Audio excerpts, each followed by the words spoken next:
Assalamualaikum warahmatullahi wabarakatuh. Baik mahasiswa sekalian, dalam pertemuan perkuliahan tentang Intermediate Linear Algebra atau aljabar linear lanjut ini, kita mulai dengan membahas topik pada bab 4, yaitu ruang vektor umum, seperti yang tertera di modul ini ya, ruang vektor umum.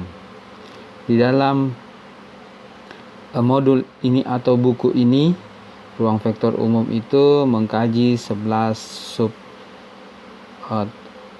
bab ya. Yang pertama adalah ruang vektor real, sub ruang bebas linear ya.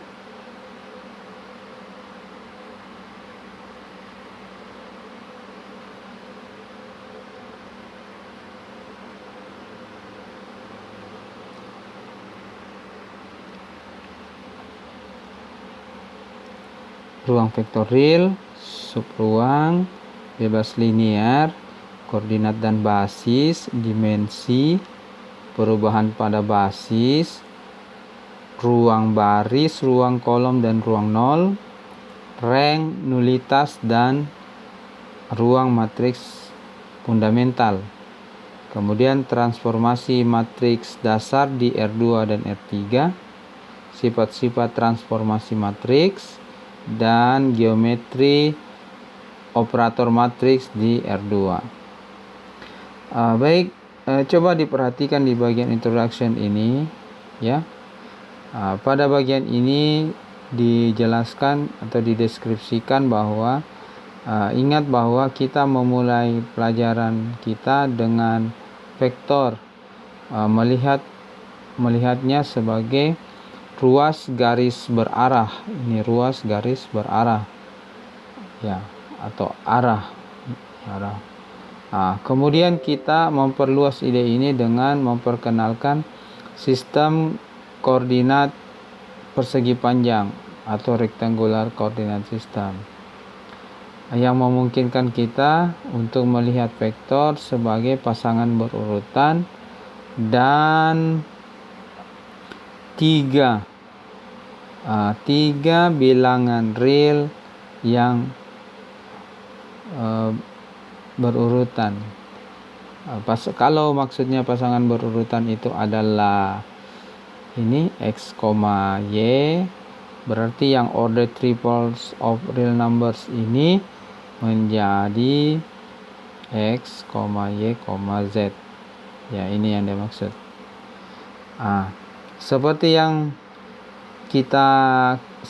kita mengembangkan sifat-sifat dari vektor ini, kita mengingat pola dalam berbagai rumus yang memungkinkan kita mengembangkan notasi dari suatu vektor menjadi suatu n-tuple bilangan real. Walaupun n-tuple membawa kita di luar dari realitas pengalaman visual kita ya. Ini memberikan kita suatu nilai tambah untuk memahami dan mengkaji sistem persamaan linear.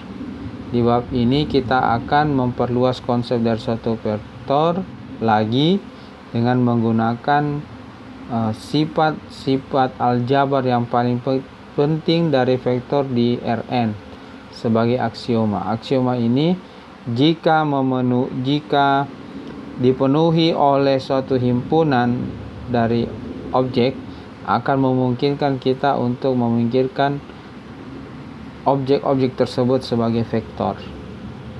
Objek-objek itu sebagai vektor. Jadi mungkin kita akan terbiasa dengan pasangan berurutan, kemudian 3 titik ya yang berurutan seperti x, y, dan z.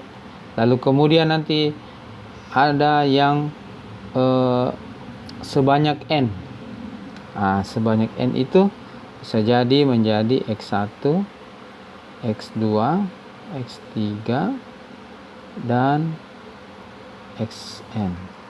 Ya, jadi seperti begini n tuple bilangan real. Nah, kemudian kita lanjut ke 4.1, ruang vektor real. Ruang vektor real, apa yang akan kita pelajari di ruang vektor real ini? Pada bagian ini kita akan memperluas konsep suatu vektor dengan menggunakan sifat-sifat dasar dari vektor-vektor di Rn sebagai aksioma.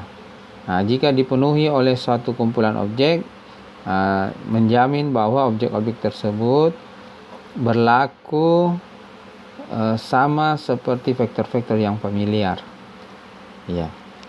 Ada namanya aksioma ruang vektor. Definisi berikut memuat 10 aksioma. 8 merupakan sifat-sifat dari vektor di Rn yang dinyatakan di teorema 3.1.1. Penting untuk mengingat bahwa salah satunya tidak membuktikan aksioma, walaupun mereka merupakan asumsi yang menjamin sebagai titik awal untuk membuktikan teorema. Ya. Baik, itu sebagai perkenalan awal. Selanjutnya kita melihat definisi 1.